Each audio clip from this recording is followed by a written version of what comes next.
So, with the talk yesterday about all the censorship that's going on regarding the jab and people criticizing the jab, I decided to go back and read Pfizer's 6-month study that they put out earlier this week.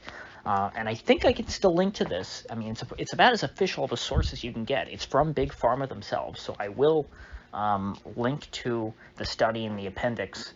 And most of what I'm going to be looking at is actually the appendix itself. Because that's where it has the tables with the data regarding infections, severe infections, and deaths. And so this was a normal, double-blind medical trial where you've got a group of folks who received the vaccine, then you have a group of folks who received the placebo. The two groups are demographically, I looked at them, they seem pretty darn close. I was looking at all the comorbidities and things that they listed. Seems like they got it about as close as they could. It is 23,000 people about in each group. And I guess to make the YouTube censors happy, I'll start with all of the good things about the vaccine, because the things that you have to remember, what the media and what a lot of folks who don't study this too closely would like you to believe is just that you only look at one side of the ledger. You only look at the benefits. You never look at the costs. And I would like to look at the costs today, but hey, let's give them a fair shake. We'll talk about the benefits.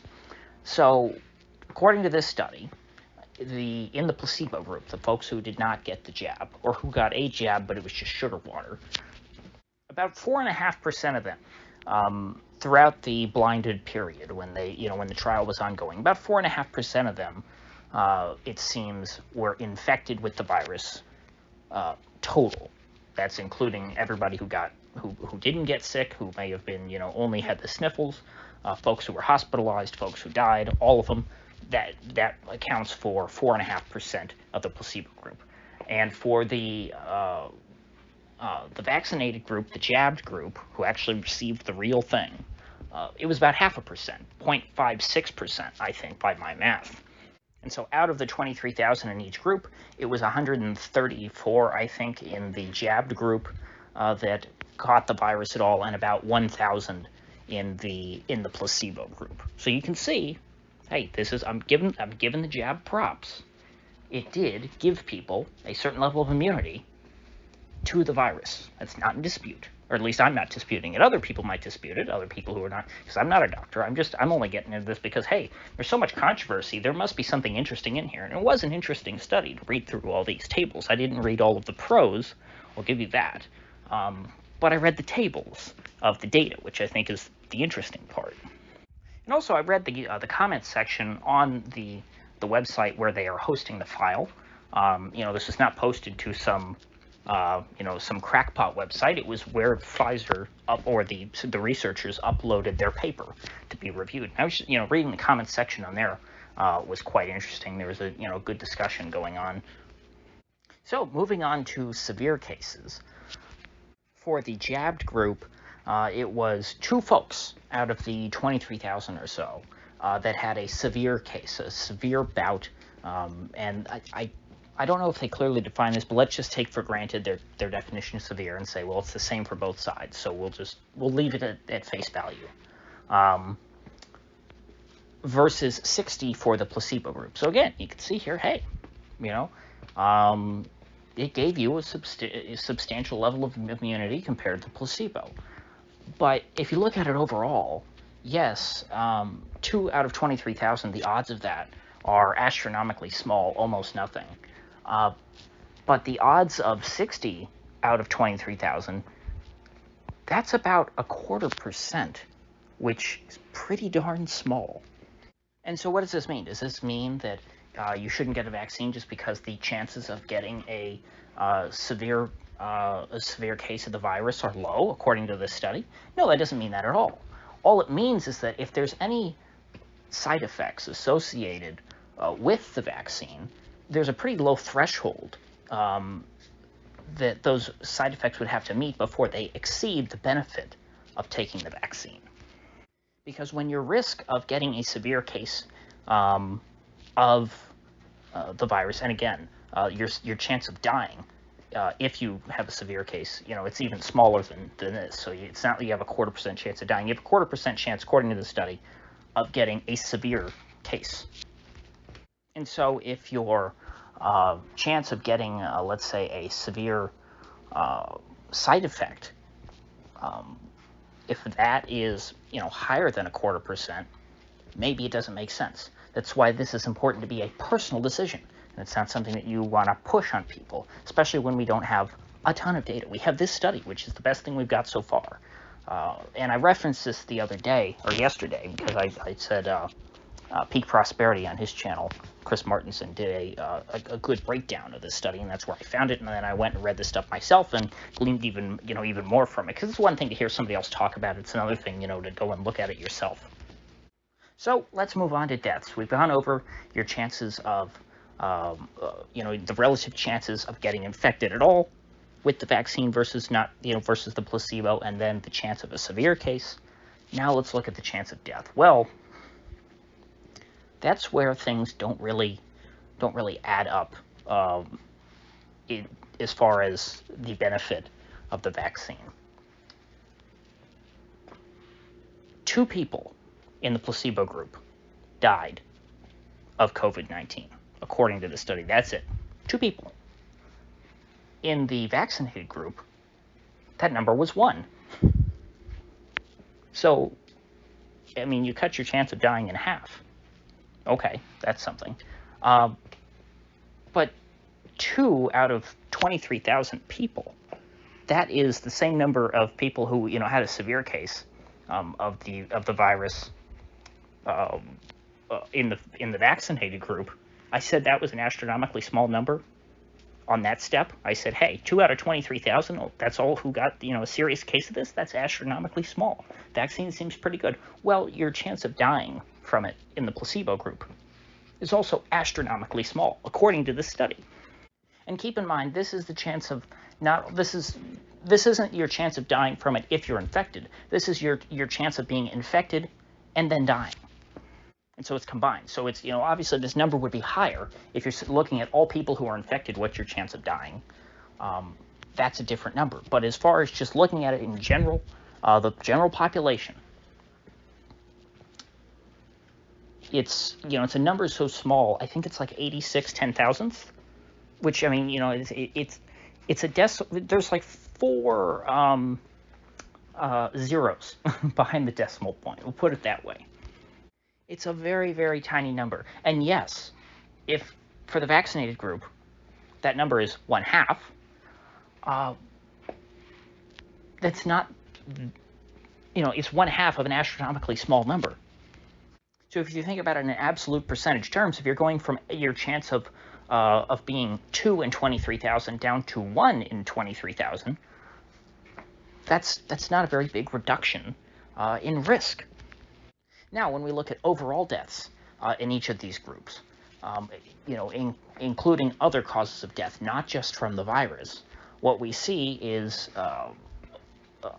in aggregate, 15 people died in the vaccinated group and 14 people died in the placebo group. And you already say, well, gee, that's strange. There's more in the vaccinated group. Well, it gets a little worse because 2 of the people who died in the placebo group died clearly, not of anything that could be tied to the vaccine. One of them went missing, and the other one overdosed. So that's clearly, nothing to do with the placebo or the vaccine or the trials at all.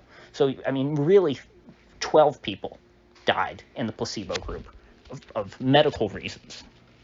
The other people, either in the placebo group died of underlying health conditions, let's put it that way, or something else like that. But it wasn't man-made circumstances. Let's all put it that way. So 12 people died of non-man-made type stuff, not clear things that we can, that have nothing to do with the medical trial. Whereas and that's versus 15 in the vaccinated group. So that makes you think, well, could this just be random chance? Sure, could be random chance. But there were 4 people who died of cardiac arrest, which seems a bit in the vaccinated group, which seems a bit concentrated. Because if you look at the chart, and you know what, maybe I'll just put the death chart up. I don't want to insert all 3, but you know what, I don't care. You guys, you can link to the study. click on it. I don't want to put it up. I don't want YouTube to say, oh, copyright or something like that. I don't, I don't want to take any chances with that. I'll just put up some inane image of a vial and a needle, some stock image. And you'll have to go look at the study yourself, but it's the table with all the deaths. It's like S4 or something, I think. If you look on the placebo side, most of the deaths are one or two people in each category, or one or two deaths in each category, and the same person could be marked for multiple causes of death. So if all those numbers add up to be more than 14 or 15, that's why. But if you look at all the categories, it's fairly spread out on the placebo side and on the vaccine side, except for when you get to cardiac arrest, there's 4. And also, if you scroll, if you look down at the bottom, there's a bunch of septic-related causes of death, which, seem, and again, I'm not a doctor, they seem kind of like they're close to being the same sort of issue. There's 3, if you add them all up, on the vaccine side, and 0 on the placebo side. So I don't know if these things are at all related, but empirically, it doesn't look great. And so I'm not saying that this is necessarily a cause for concern, but until we know that, unless we have people explain this, it obviously is wrong to force people to get this. To me, it seems like there's a lot of room for folks who really understand this stuff to debate this.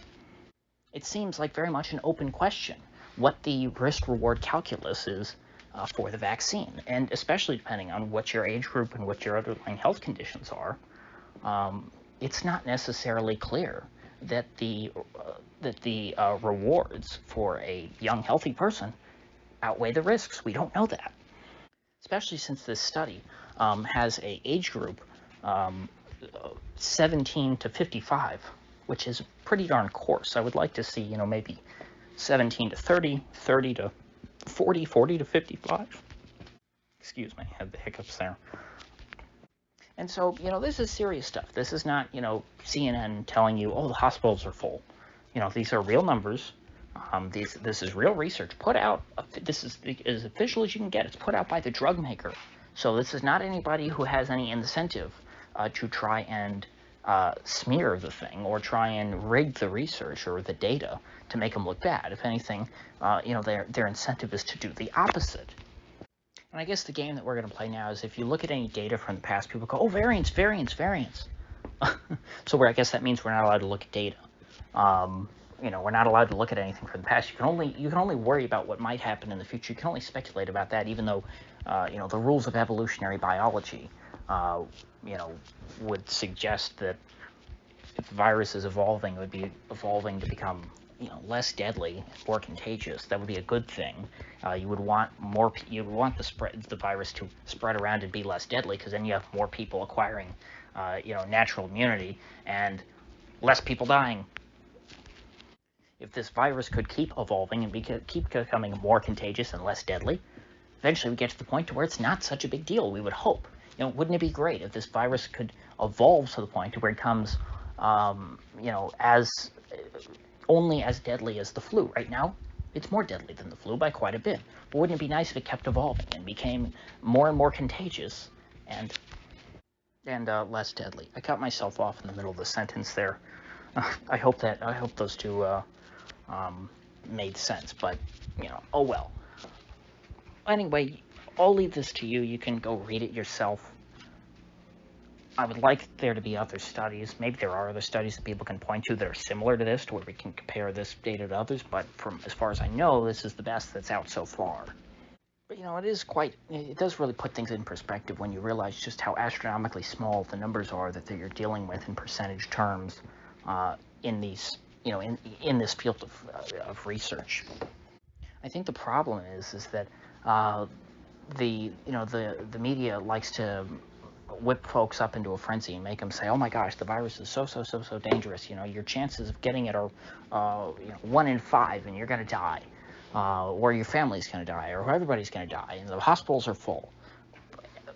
But then when the side effects of the jab are discussed, they're very sober and say, well, these are very small chances. These are very small numbers that we're dealing with.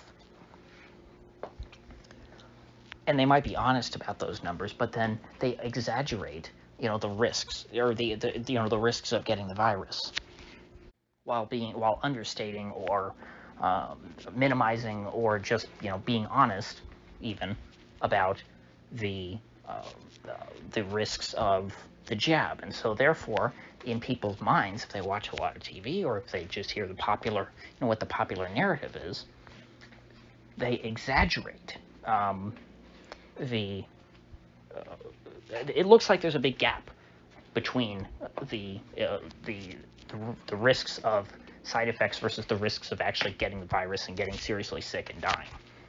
Oh, and one last number I'll discuss. I forgot, severe adverse events, but I didn't fully understand this number. I tried to read a bit more in the study, but I didn't totally understand if this was necessarily medical events or what. But the raw number does stand out. In the jabbed group, there were 232 reported severe adverse events versus 150 in the placebo group. So that's something else that I would like more details on, because whatever that is seems to be more common amongst the jabbed than amongst the unjabbed. But getting back to what I was saying before, about these being astronomically small numbers and percentages and things, is that either way, whether you got the jab or not, it's not. It could be a wash, or it might not be that big of a difference either way. So if you got it and you're scared, oh my gosh, there's these side effects I could get. Yeah, that's true. But the way it looks right now, do we know if even if the side effects are more of a risk than your risk of getting the virus if you are unjabbed or whatever? Is it really that much worse? Since we're talking about such small numbers, you probably are going to end up being fine either way. Again, on average, there are going to be people who die of side effects. There are going to be people who die of the virus. But luckily, when the odds of any one of those things happening are very small, if you push the odds of them in different directions, you increase the odds for one, you decrease the odds for another, it's not making it's not making that big of a difference, in the grand scheme of things. Or at least, that's what I'd hope. I would feel terrible considering how many people have taken this, experimental drug that, if in 3 years we find out it does indeed have very, very, very bad long-term side effects. But we're not seeing that yet, thankfully. The jury, however, is certainly still out on whether or not, on net, this jab is saving lives. So, with that said, I will see you folks back here tomorrow.